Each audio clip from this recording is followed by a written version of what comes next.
Vamos a empezar por malaria, en pediatría. Recordemos para empezar que la malaria es una enfermedad parasitaria producida por una infección por varias especies del género Plasmodium que se transmiten al ser humano a través de la picadura de mosquitos infectados por el género Anopheles. Existen 6 especies que causan enfermedad. Tenemos el Plasmodium falciparum, vivax, ovale, malaria y nobles. Los más frecuentes son falciparum viva, sobre todo en el Perú. Si bien es cierto, literatura desde hace unos 10 años que indican que el más mortal es la infección por Plasmodium falciparum, pero todas las infecciones pueden llegar a causar enfermedad grave, sobre todo si es que hay coinfecciones, ¿ya? ¿Cuál es el vector? Es el anófeles. Hay diferentes especies. El Pseudopontipeis es el que circula más en Perú. Sin embargo, hay especies como Darwingi, Albitarsis, Albivanus. En Piura, por ejemplo, durante los últimos 5 años, el número de casos de malaria realmente es bastante reducido. Más hemos visto casos importados, es decir, pacientes que se han contagiado en otras zonas, sobre todo en Venezuela, donde el sistema de salud es bastante precario y por supuesto llegan los pacientes ya infectados, ¿no? A pesar de que ya no haya casos en Piura desde hace unos 5 años, sin embargo, el anófeles sí ha sido detectado en diferentes provincias de la región. Entonces, es un riesgo latente aún que tenemos en el Perú, en el Piura, sobre todo en malaria. Por lo tanto, siempre hay que plantearlo como diagnóstico diferencial a todos los casos de infecciones, cuadros febriles, sobre todo si por descarte se ha descartado, bueno, sí se ha descartado previamente otras infecciones como dengue, leptospira, ¿no? U otras arbovirosis. Eso es lo que les comentaba antes. En malaria grave se debe básicamente a malaria por Plasmodium falciparum, no. Realmente la epidemiología de Latinoamérica es bastante diferente a la del África, ¿ya? Entonces, en América, sobre todo en Perú, vemos cuadros severos con letalidad alta cuando son inclusive infecciones por Plasmodium vivax, y mucho más es que es infección mixta de Plasmodium vivax y falciparum. ¿Cuál es el ciclo biológico de la malaria? Bueno, cuando el mosquito pica a la persona, lo que va a transferir son esporozoitos. Esos esporozoitos inoculados por estos mosquitos van a viajar al torrente sanguíneo, a través del torrente sanguíneo hasta llegar al hígado. En el hígado, las células de Kupffer son sus células dianas, ¿ya? Algunos se convierten en esquizontes tisulares y forman nerosomas. Y hay otros, sobre todo las de especies de Plasmodium vivax, que forman hipnozoitos y se quedan inactivos por largos periodos, inclusive meses o años, ¿ya? Hasta que finalmente, nuevamente se vuelven esquizontes tisulares y estos forman los merosomas y en algún momento esos merosomas se rompen. Al romperse se eliminan estos merozoitos al torrente sanguíneo nuevamente y la segunda célula diana son los reticulocitos, ¿ya? Estos reticulocitos van a invadir el reticulocito y se van a convertir en trofozoitos, ¿no? Esos trofozoitos nuevamente se van a agrupar y van a formar esquizontes.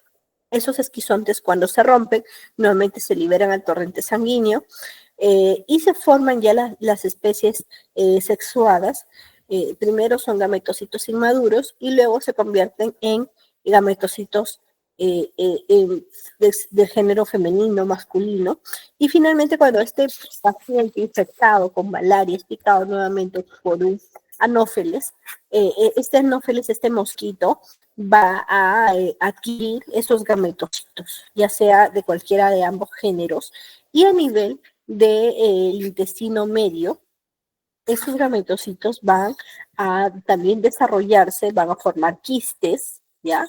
Y finalmente cuando se rompen los sacos de quistes, esos quistes van a proliferar hasta llegar a las glándulas salivares de estos mosquitos, ¿no?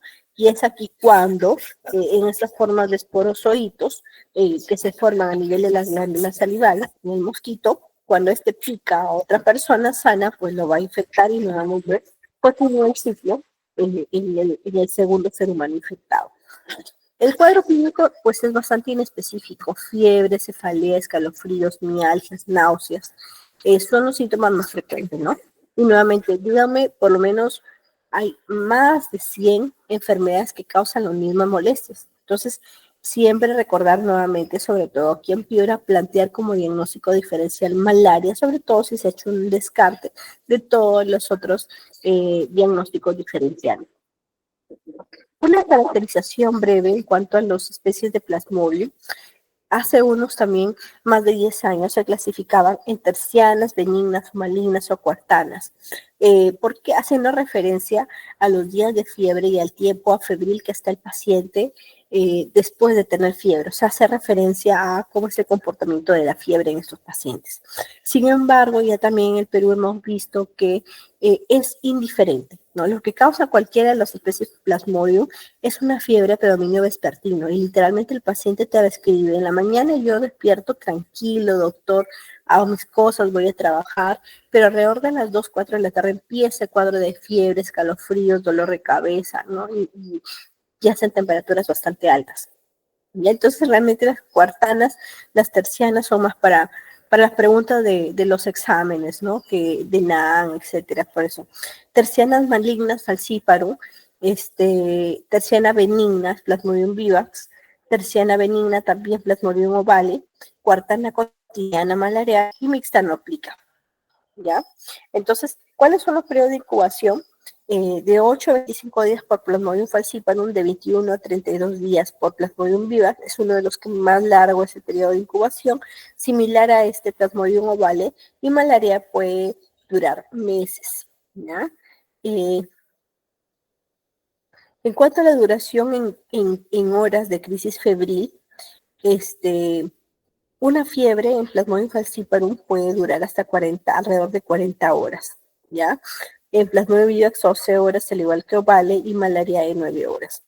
En cuanto al tipo de reticulocitos que afectan, o de glóbulos rojos, perdón, que afectan, el Plasmodium falciparum puede afectar a cualquier edad, incluyendo los reticulocitos o los glóbulos senescentes, ¿no?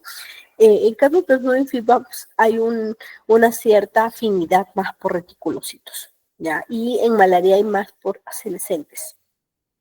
En cuanto a la formación de himnozoitos, les comentaba previamente, sobre todo en Plasmodium vivax, pero también en Infectoplasmodium ovale.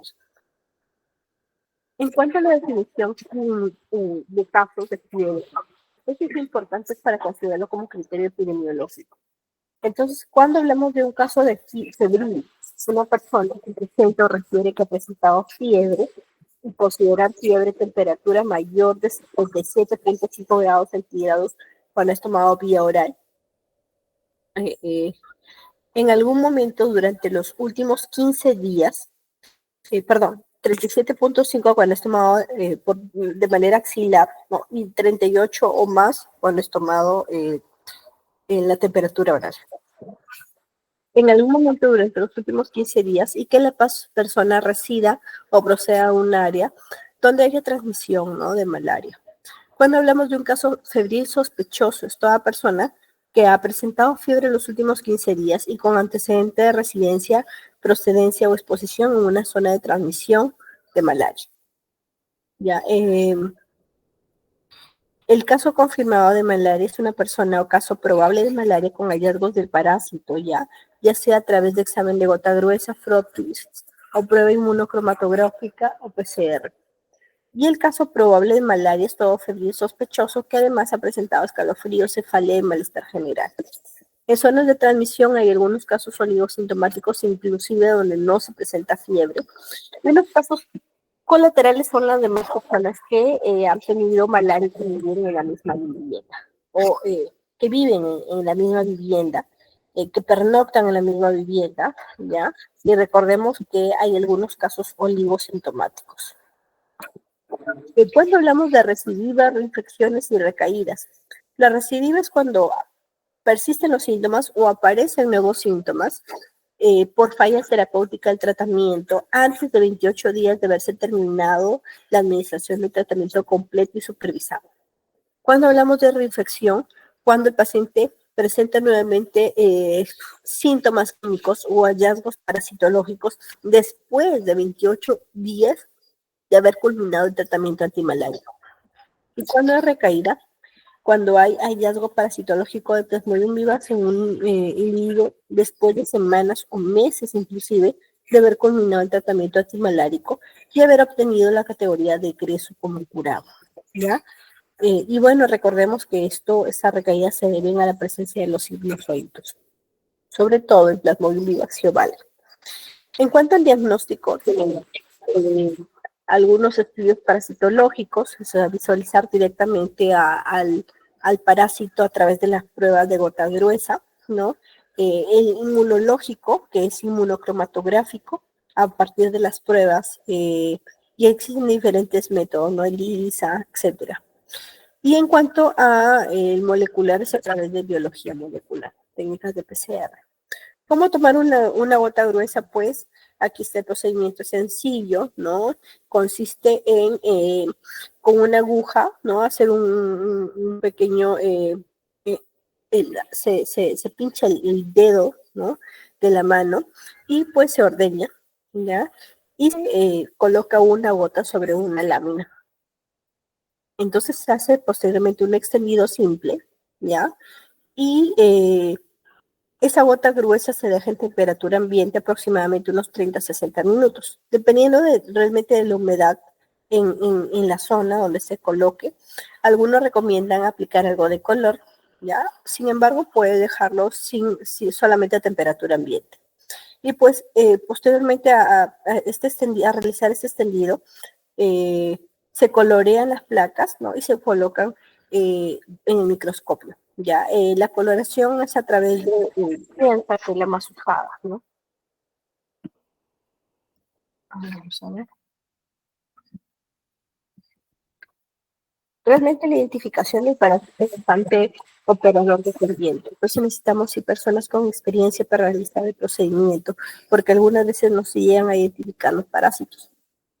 Y bueno, teniendo en cuenta la cantidad, a la concentración de parásitos, podemos clasificarlos, ¿no?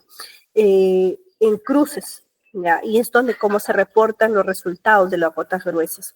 Cuando existen, se observan entre 40 a 60 parásitos en 100 campos, es media cruz. Un parásito por campo en 100 campos es una cruz. De 2 a 20 parásitos por campo en 100 campos son dos cruces. De 21 a 200 parásitos por campo en 100 campos es tres cruces. Y más de 200 parásitos por campo en 100 campos son cuatro cruces. Es importante la cantidad de cruces porque mayor cantidad de cruces, como vamos a ver más adelante, es un criterio también de severidad en los casos de malaria compleja. En cuanto al tratamiento antimalárico, existen grupos de antimaláricos. Tenemos los esquizonticidas y los gametocidas.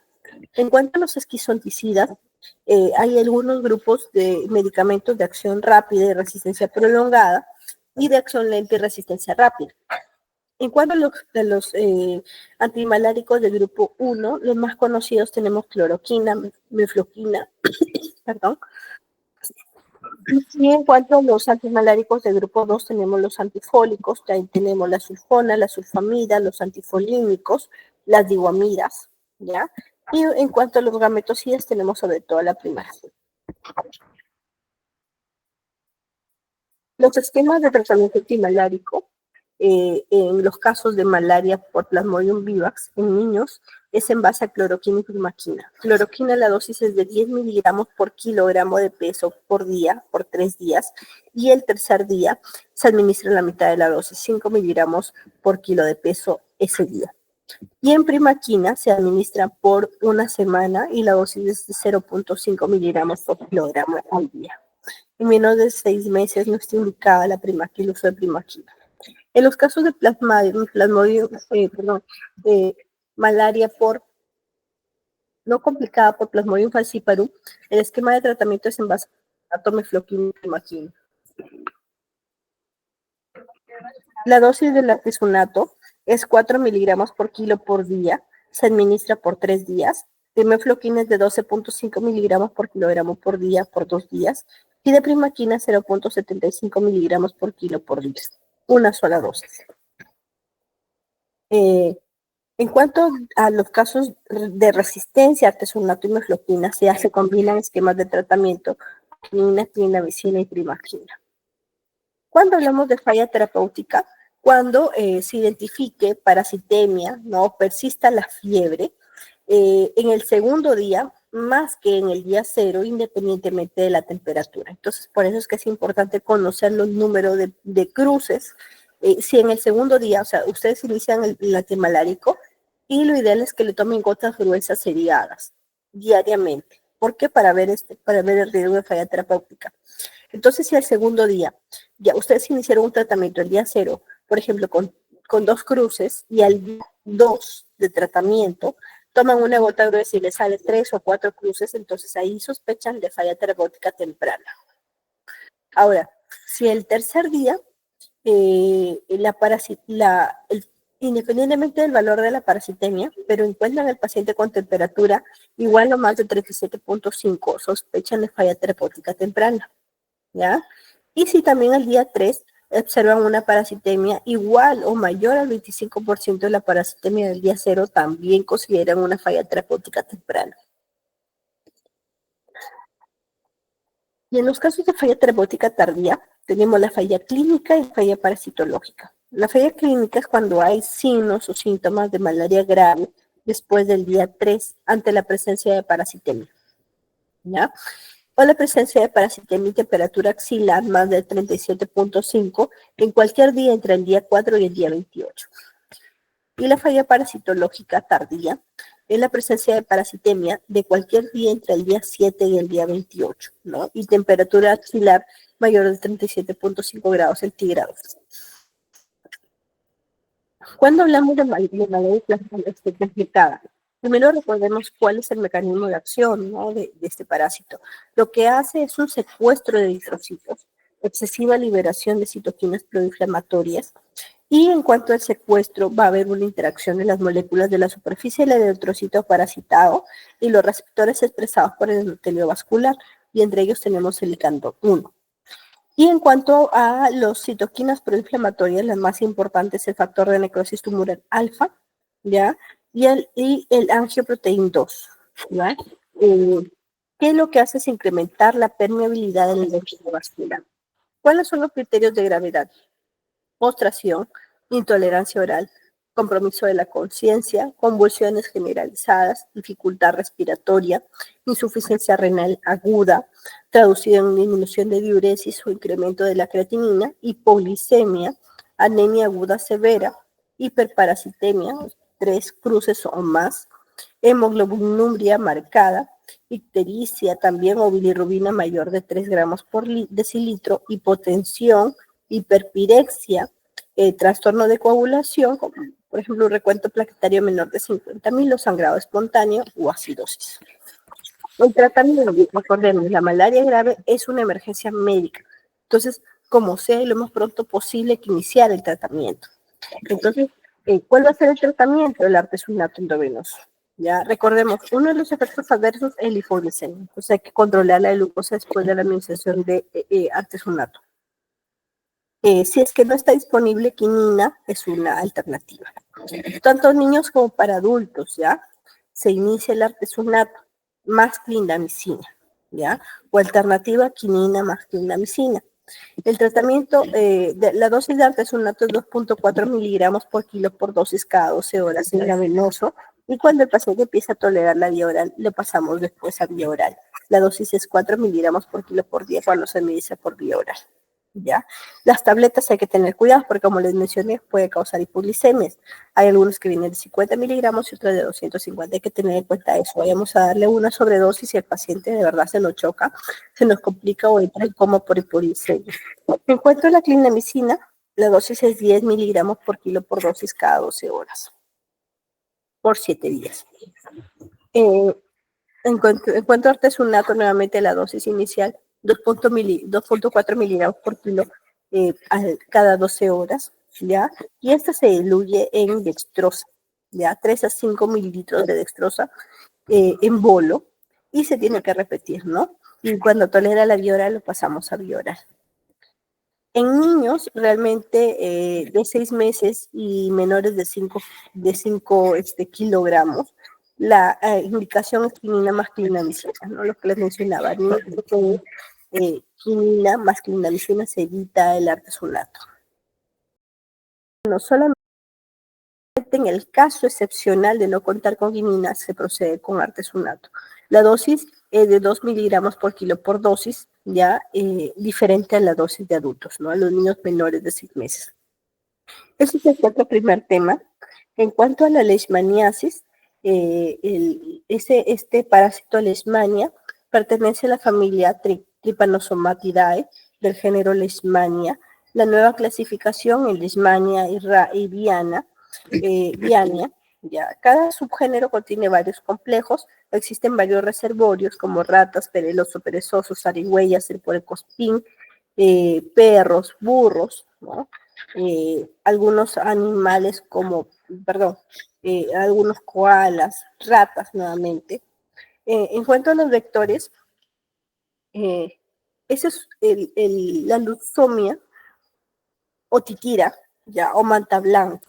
Es un mosquito muy pequeño, ya mide entre 1.5 a 3 milímetros de tamaño, su cuerpo está cubierto de pelos y tiene las alitas en forma de V, ya. Tiene un vuelo que abarca unos 200 metros. Es un mosquito que usualmente está alrededor de la vivienda, ya, donde se desarrolla. Eh, la aparición por lo general despertina entre las 6 y 8 de la noche y desaparecen progresivamente hacia la madrugada. Aquí en el Perú existen diferentes especies de luxomia. Tenemos la peruensis, verrucarum y la ayacuzensis. Se desarrollan, forman huevos, larvas, pupas y finalmente la etapa adulta. En cuanto a las especies de leishmania, que son patógenas en humanos, tenemos la leishmania donovani, trópica mayor, ayotrópica mexicana y brasilensis. Como vemos nuevamente, no solamente causan lesiones en humanos, sino también en animales, ¿no? Sobre todo los perros, que pueden ser también hospedadores accidentales.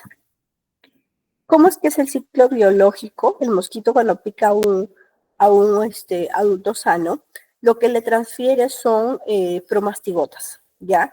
La promastigota se desarrolla a nivel de las células reticuloendoteliales y se van a convertir en amastigotas. ¿Ya? Esas amastigotas nuevamente alcanzan o células diana, se desarrollan, ¿no?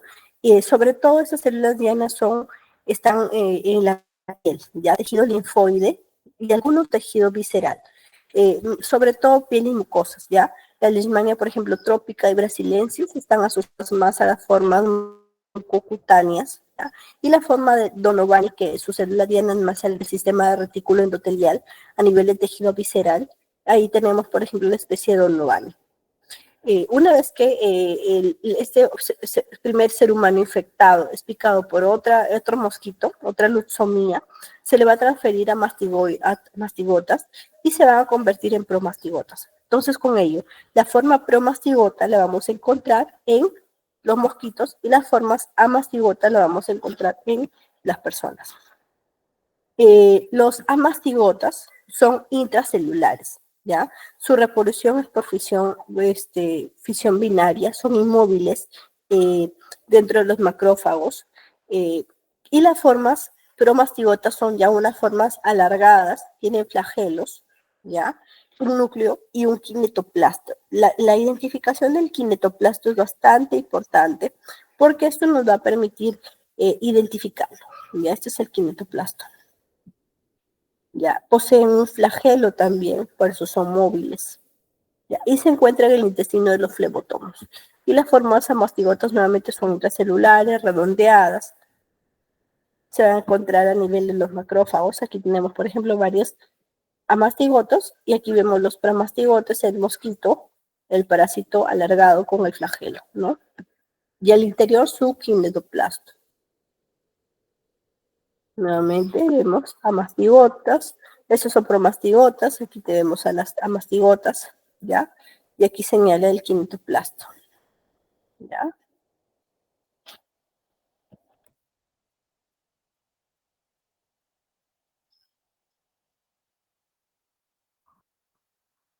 Las formas de la enfermedad tenemos cutánea, mucocutánea y visceral. La leishmaniosis cutánea tiene un periodo de incubación de 2 semanas y 2 meses. Las localizaciones más frecuentes, sobre todo extremidades y cara, porque son las zonas expuestas y no cubiertas con la ropa. Hay una lesión inicial después de la picadura, enrojecida, circunscrita, pruriginosa, que a los pocos días se vuelve en una infiltración papulosa de aproximadamente 3 milímetros de diámetro y con frecuencia con una vesícula. Luego esta vesícula se rompe, se ulcera y se forma la úlcera. Ya, esta úlcera puede llegar a ser crónica, indolora y puede tener algunas lesiones satélites. Entonces nuevamente vemos lesiones, esa es una pápula inicial, ¿ya? No vemos lesiones satélites, aquí vemos también una lesión inicial y vemos 2 lesiones satélites, ¿verdad? Y aquí una pequeñita que se está formando. Una lesión inicial de bordes bien definidos, ¿ya? Indurados, no doloroso, ¿no? Y en su interior una secreción mesentérica. Aquí vemos también la afectación, la cara, como dijimos, las zonas expuestas. Las extremidades, vemos la mano, ¿no? Es una lesión bastante típica, ¿ya? Bien, el borde bien delimitado. Aquí vemos la lesión satélite, ¿no? Es una lesión como en sacabocados, el borde bien delimitado, eritematoso discretamente, no doloroso. Existen variedades, y eso hay que tener en cuenta para los diagnósticos diferenciales. Existe una forma linfonodular ulcerada, una forma pseudomucosa que parece que afectará también la mucosa nasal, pero no alcanza la profundidad que necesita. La forma verrucosa, ¿ya? La forma lupoide, algunas veces se ven como un eritema en alas de mariposa, más adelante vamos a ver más fotos, impiteginoide cuando tiene una secreción mielicérica, multinodulares, ya, eczemadoide, vemos como eczema, ¿no? Acneiforme, ya, como aquí tenemos como abones, ya, linfonodulares cerradas, nuevamente, abones más grandes, la forma proliferativa, esa es la tipo lupoide, ¿no? El eritema en alas de mariposas con su lesión ulcerada. Epidermolítica, ¿no? Aquí vemos también un dedo por toda la zona afectada. La oreja de chiclero, ¿por qué sucede? Porque hay necrosis, ya solamente sobre todo en los extremos distales, ya sea como el cartílago de la oreja o la nariz, de tapir también. Entonces, esas zonas aparece la úlcera, se necrosa ese tejido y como no hay buena circulación, se cae, ¿ya? Y queda así una deformación.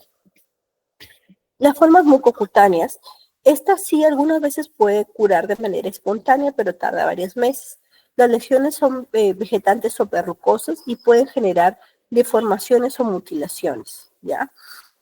Aquí tenemos, ¿no? Hay algunas variedades, como la forma tegumentaria difusa y la forma leproide, puede ocurrir entre meses o años después de haberse generado la primera lesión cutánea, ¿no? Aquí vemos nuevamente úlceras en la cavidad oral, úlceras en la mucosa.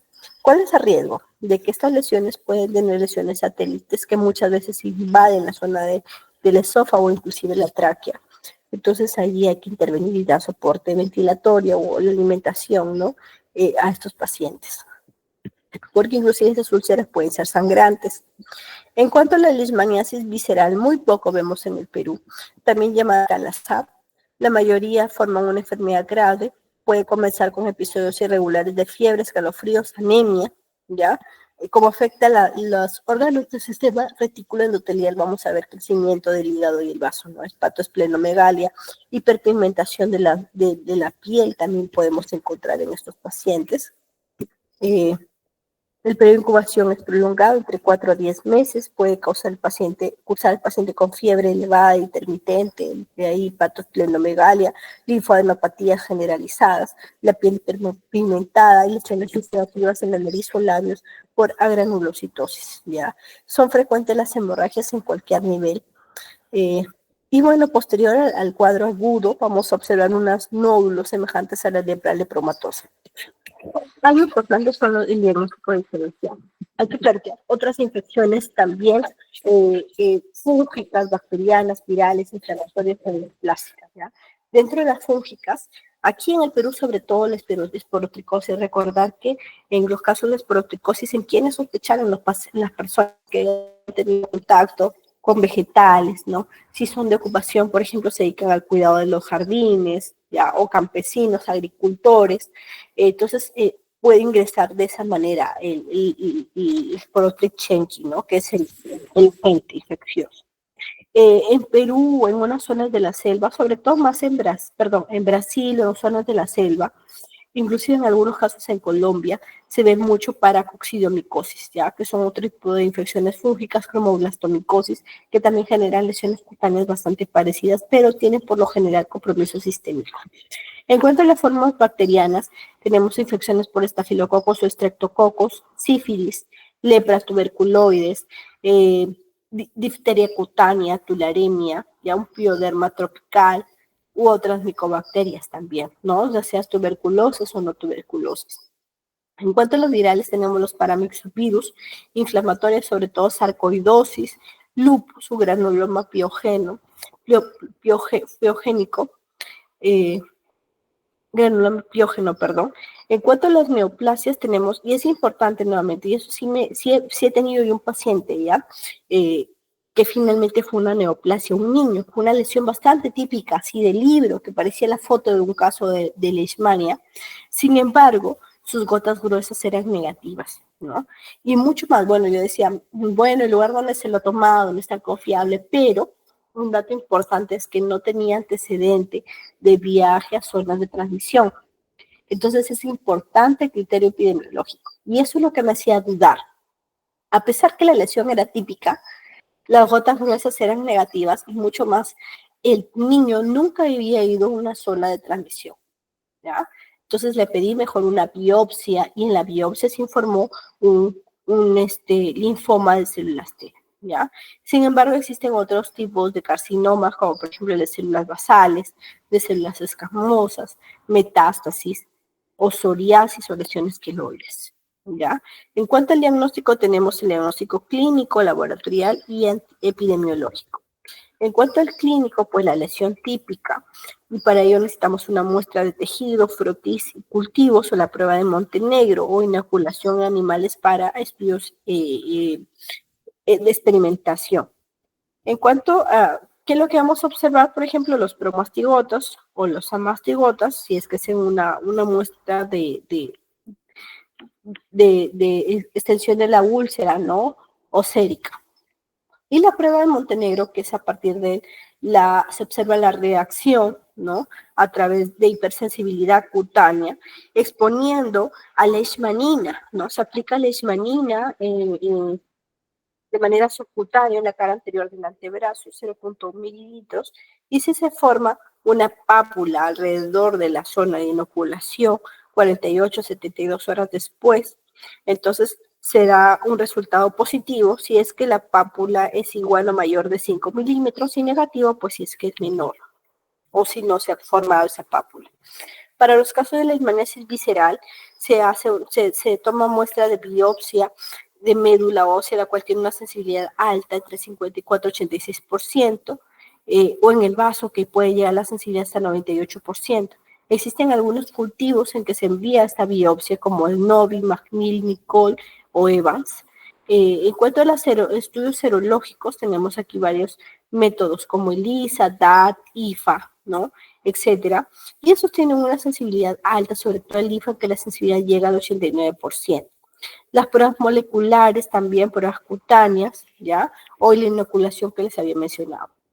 En cuanto al tratamiento para la leishmaniasis cutánea y mucocutánea, es en base a de medicamentos antimoniales, ya sea el glucantime o el estivogluconato de sodio. La dosis para ambos es de 20 miligramos por kilo por día por 20 días. Aquí se cumple la regla de los 20, ¿ya?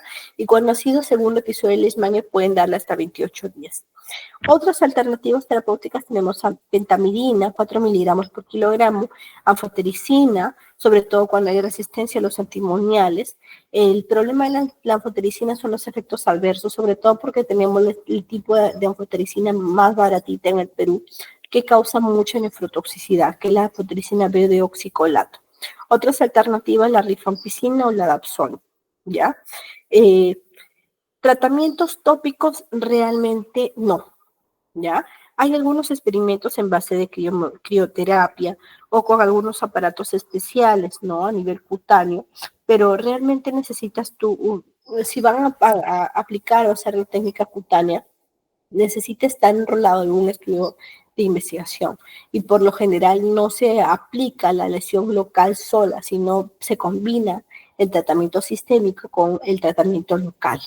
Y eso nuevamente lo recalco porque cuando vayan a hacer el serum hay algunos técnicos que colocan glucantime intralesional y realmente no van a ver resultados. O sea, el glucantime es endovenoso o el estivogluconato, ¿no? Y adicional le pueden aplicar algún método tópico, pero ojo que para esa metodología sí necesita una adecuada técnica y además unos equipos especializados, que sobre todo esto se ha visto en pacientes que son enrolados en estudios de investigación, ¿no? Y que tienen como parte del estudio se ha conseguido esa metodología. Ya, en otras palabras, no lo van a tener en el cáncer durante su serum, ¿no? Esos son para hospitales donde hagan investigación o tengan líneas de investigación en el SMART, ¿no? Otra alternativa, sobre todo para la leishmaniasis visceral, la miltefosina, ¿no? Que también es bastante difícil de conseguir. Aquí miltefosina en el Perú solamente se administra a los pacientes con sospecha de infecciones por ameba de vida libre. Es difícil de conseguir realmente, pero es una alternativa para los casos de leishmaniasis visceral, antimoniales pentavalentes o alternativamente la anfotericina B. Entonces, un breve resumen de primera línea para la leishmaniasis cutánea, el antimonio pentavalente, 20 miligramos por kilo por día por 20 días, al igual que para los casos de mucocutáneas. Y para los casos de leishmaniasis cutáneo grave, visceral, la dosis de anfotericina es de 0.5 a 1 miligramo por kilogramo. Y para la leishmaniasis visceral se puede dar también antimoniales pentavalentes. De segunda línea, pues va a ser la anfotericina, sobre todo, como le repito, aquí en Perú tenemos la doxicolato, la dosis nuevamente de 0.5 miligramos por kilo por día. Y para los casos de lesiones mucocutáneas graves, aquí como alternativa la pentamidina y el ketoconazol. El ketoconazol también es un medicamento alternativo que va bien, pero sobre todo para las especies de Leishmania mexicana. Entonces eso sí también hay que aclararlo. No se utiliza de primera línea. En cuanto a la bartonelosis, el género la comprende bacilos o cocobacilos gram negativos cuyos reservorios son los artrópodos. Y estos van a ser causantes de varias enfermedades con baja mortalidad. Como por ejemplo, tenemos acá Bartonella quintana o Bartonella bacilliformes, ¿ya? Y aquí vamos a hablar de todas las demás especies. Pueden provocar infecciones agudas o crónicas, así como también proliferación vascular y manifestaciones supurativas. Aquí tenemos todas las especies de Bartonella bacilliforme, que está asociado a la fiebre de orolla o verruga peruana, ¿ya? Bartonella quintana, fiebre de las trincheras, angiomatosis bacilar o endocarditis. Bartonella genselae, que se transmite a través de las picaduras de estos mosquitos, perdón, de estos pulgas, la astenocefalides felis, ¿ya? Puede causar enfermedad por arañazo de gato, angiomatosis bacilar o endocarditis también. La Bartonella alsática, que más asocia endocarditis o linfadenitis. Elizabeth, para los casos de endocarditis, al final, al igual que Neulare. Neuroretinitis abrahami, ya, bacteremia con fiebre en los casos de Rochelle-Ilmae. Y en caso de Winsoni o arupensis tenemos que causan endocarditis o bacteremias con fiebre, ¿no? Y Winsoni con la subespecie Berkofi en los casos de endocarditis. Las más frecuentes, fiebre de orolla, que también 20 semanas después pueden convertirse en las lesiones a la verruga peruana, una enfermedad de Carrión. Fiebre en las trincheras, ¿ya? Que causa fiebre, dolor de cabeza, rash también, enfermedad por arañazo de gato, que causa pápula en la zona del rasguño, de la lesión, ¿no? O linfoadenomegalias regionales, ¿ya? O encefalomielitis, ¿ya? Dentro de ellos el síndrome de Parinau, que es un tipo de conjuntivitis, o adenopatías preauriculares. El agente es la Bartonella bacilliformes, el cual es un bacilo aeróbico intracelular facultativo pleomórfico, tiene flagelos. El vector es también la luxomía, o también llamada titira o manta blanca. Las áreas endémicas, más del 60% de la población han podido estar en algún momento de su vida infectados. En cuanto a la patogénesis, afectan sus células dianas, son las células del sistema retículo endotelial. Por ejemplo, nódulos linfáticos, hígado, vaso, médula ósea, riñones, glándulas adrenales y páncreas. Lo que causan es angiogénesis. La bacteria va a eliminar factores mitogénicos endoteliales, inhibir la apoptosis a través de la producción del factor de crecimiento endotelial e interleuquina 1b por macrófagos. Lo que causan es destruir el eritrocito, lo cual se va a manifestar como anemia hemolítica, trombosis de pequeños vasos, lo cual va a generar isquemia de órganos, eritrofagocitosis, lo cual genera hiperplasia del sistema retículo endotelial, y la liberación de citoquinas inflamatorias que van a generar fiebre, malestar y artralgias. Las formas clínicas, anemia, la forma aguda anemizante, que es la fiebre de oroña, la forma crónica verrucosa, bacteriana sintomática. El periodo de incubación de 7 a 210 días. La forma anemizante, la cual es la forma más grave, no solamente hay fiebre, sino hipopirexia, malestar general, artralgias, mialgias, el forma de inicio es moderada e intermitente. También el paciente puede presentar náuseas, vómitos, dolor abdominal, palidez de rápida progresión, ictericia o trastorno de sensorio. Los factores de riesgo para las formas graves y complicadas son de inicio tardío, de la terapia antimicrobiana, los extremos de la vida, la gestación, la desnutrición y algunas comorbilidades. Y la progresión va a ser abrupta, ¿no? Incluso tras el inicio del tratamiento. Las formas complicadas o graves, pues el paciente va a presentar anemia severa, algunos trastornos neurológicos, edema pulmonar agudo, pericarditis, insuficiencia renal aguda, hemorragia digestiva alta, o infecciones asociadas con, por ejemplo, fiebre tifoidea, leptospirosis, hepatitis viral, shigellosis, tuberculosis o neumonía. En cuanto a la forma verrucosa, tenemos a la verruga peruana, la cual se presenta 1 o 3 meses después de la forma aguda. Y existen formas, la forma miliar, nodular y mular. Síntomas asociados, sangrados de las verrugas, dolores articulares, infecciones dérmicas sobreagregadas, mialgias, prurito, linfadenomegalia. En cuanto a la bacteriemia sintomática, que es otro tipo de presentación, ahí hay ausencia de la presentación de síntomas, pero en algunos veces ya lo vemos cuando se recuperaron ya de un proceso agudo crónico previamente. Y estos sí son reservorios en áreas endémicas. La definición de casos, el criterio epidemiológico, saber estar en una zona de transmisión, el criterio clínico, que es la fiebre en los últimos 14 días, sin otro foco infeccioso aparente, o asociado malestar, recaimiento, artralgias, hiporexia, anemia o ictericia. El criterio de laboratorio ya de la detección, ya sea en frotis, hemocultivo, serología o PCR. Y bueno, la conducta terapéutica, la toma de muestras, sobre todo para confirmar el diagnóstico, ¿ya? O hacer el estudio de caso epidemiológico. Pero para los casos de Bartonella en la forma verrucosa, ahí tenemos criterios epidemiológicos, que le haber estado circulados, ¿no? O proceder de una zona de transmisión de bartonelosis. Criterio clínico, que es la presencia de lesiones papuloverrucosas en la piel, rojizas, fácilmente sangrantes o nódulos subdérmicos, poco consistentes, inmóviles, no dolorosos. La forma de el criterio de laboratorio, que es la detección, también entra las pruebas de frotis, serología, PCR o histología. Y bueno, la conducta terapéutica, sobre todo es el estudio de casos, ¿no? El tratamiento de primera línea para las formas agudas y graves es ciprofloxacino más ceftriaxona.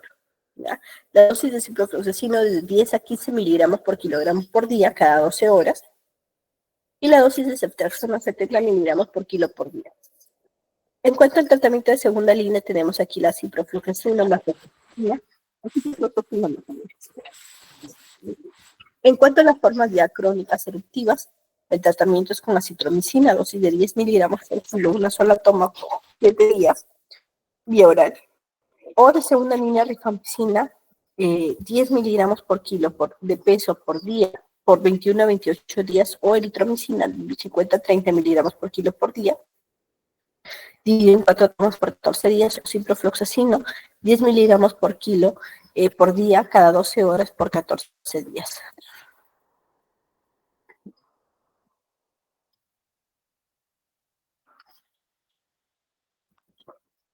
¿ya? La enfermedad por arañazo de gato también es una enfermedad bastante frecuente. Reservorio natural de la Bartonella genesilae son los gatos, en particular en los gatos pequeños, de un año. Otro posible son los perros, los monos o los puercoespín. Los pacientes tienen antecedente de haber sido arañados previamente o lamidos en heridas o mordidos por un gato, ¿ya? Y gatos pequeños. La detección por pruebas moleculares, sobre todo en las pulgas también de los gatos, en que se demostró también la transmisión por la pulga de la estenocefalia. El periodo de incubación, en los cuales del 5 al 10% de los casos, el sitio es el ojo, ¿ya? En los cuales va a ser una conjuntivitis no curativa o la mucosa oral, en la cual se va a formar una úlcera. Sin embargo, podemos ver también una lesión cutánea primaria, ¿no? En la zona donde se ha producido la inoculación, que se va a formar, más o menos, va a durar esta formación entre 7 a 12 días. Desde la aparición de la lesión primaria hasta el crecimiento de los ganglios, va esto a tener un tiempo entre 5 a 50 días. En cuanto a la etiología, nuevamente la Bartonella genesilae, el cual es un bacilo pleomórfico gran negativo. Vamos a ver. La forma clínica, sobre todo la fiebre, malestar, dolor de cabeza, ¿ya? Los dolores musculares, hipopirexia y la linfadenomegalia. La ubicación de los ganglios son sobre todo a nivel cervical, a nivel axilar, ya, entre las ubicaciones más frecuentes. El curso benigno y autolimitado del 5 al 25% va a eliminar de manera típica con diseminación extraganglionar y compromiso sistémico. La resolución puede ser espontánea entre 2 a 6 meses, pero en algunos pacientes sí van a presentar algún compromiso sistémico. Se forman adenopatías regionales dolorosas de manera persistente, entre el 10 al 15% de los pacientes pueden supurar, y la presentación pues a axila, epitrocleares, cervicales, supraclaviculares o submandibulares. En el 85% de los casos son únicas, ¿ya? En el sitio de inoculación, la pápula, vesícula o costra de lenta cicatrización unilateral a las adenopatías, ¿ya? Nuevamente la lesión, la pálpula dura entre 3 a 10 días, luego se forma vesículas y a veces queda un nódulo que cura sin dejar cicatriz. Algunas presentaciones atípicas, el compromiso neurológico, pueden haber encefalitis, encefalopatía, meningitis, neuropatía periférica, compromiso óseo con osteomielitis, accesos paravertebrales reactivas, y el compromiso abdominal puede generar granulomas o microabscesos, ya sea en hígado o en hepato esplénico. Aquí vemos nuevamente los abscesos, las colecciones. La forma sistémica también con compromiso hepático esplénico puede generar al paciente fiebre, pérdida de peso, anorexia, cefalea, dolor abdominal, náuseas, vómitos, adenopatías, adenomegalia, esplenomegalia. Nuevamente vemos los microabscesos hepatoesplénicos, ya como en esas imágenes. Ese es un caso de una niña en el Perú, pero aquí en Perú hemos tenido varios casos, con este compromiso. Peliosis hepática se llama este signo, ese signo, ¿no? En que aparecen los ganglios, perdón, los abscesos a nivel hepático sobre todo. Algunas presentaciones atípicas también con compromiso ocular, puede ocurrir el síndrome oculoglandular de Paris-Naud en el 5% de los casos, ¿ya? Compromisos pulmonares como neumonitis, derrame pleural u otras manifestaciones como endocarditis, púrpura trombocitopénica, anemia hemolítica no inmune, manifestaciones curosas, síndrome febril prolongado. El diagnóstico, pues, sobre todo es clínico, ¿ya? Contacto con gatos, los crecimientos de ganglios, aspirado de ganglionar algunas veces, y para ello se utiliza la tensión argéntica de Martin-Starry. Si es que es positiva, se van a observar el bacilos pleomórficos, ¿ya? O en estudios histopatológicos también. Y bueno, la serología también, con un corte mayor o igual de 1/64. En cuanto a otras técnicas de diagnóstico laboratorial, los cultivos, las pruebas serológicas, lo que les mencionaba, ¿no? Con punto de corte mayor o igual de 1/64, pruebas moleculares o examen histopatológico de las lesiones. Nuevamente, la metodología con el serológico, existen otras metodologías a través de técnicas de ELISA, inmunofluorescencia indirecta, y bueno, las pruebas moleculares, ya sea en secreciones o en tejidos. El estudio microbiológico en parte cultivos y el histopatológico también las lesiones en las biopsias con ese método de atención de Warten-Starry. Se observan los bacilos. Al tratamiento es comercial. En uno competente, sobre todo, algunas veces como resuelven de manera espontánea, algunos indican la observación, ¿no? Pero si es que ya hay un cuadro sistémico, sí se puede tratar. En los pacientes inmunocomprometidos, pues ahí sí el tratamiento es indispensable.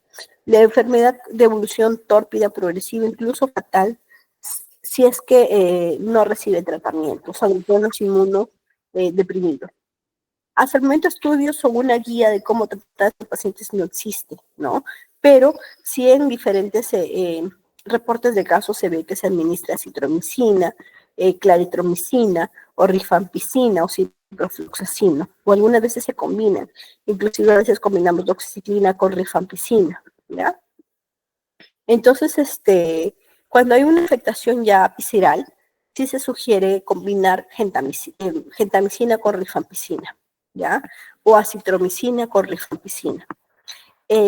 Cuando hay afectación neurológica, por ejemplo, ocular, administrar fármacos que penetren mejor el sistema nervioso, como por ejemplo doxiciclina más rifampicina, ¿ya? Bueno, eso es todo lo que he preparado. Yo más breve por el problema de garganta, pero si es que hay alguna pregunta por parte de los presentes, me lo hacen saber.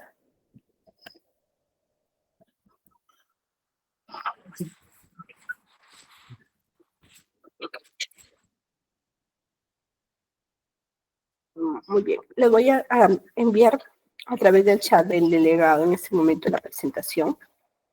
Queda, me parece, pendiente alguna exposición.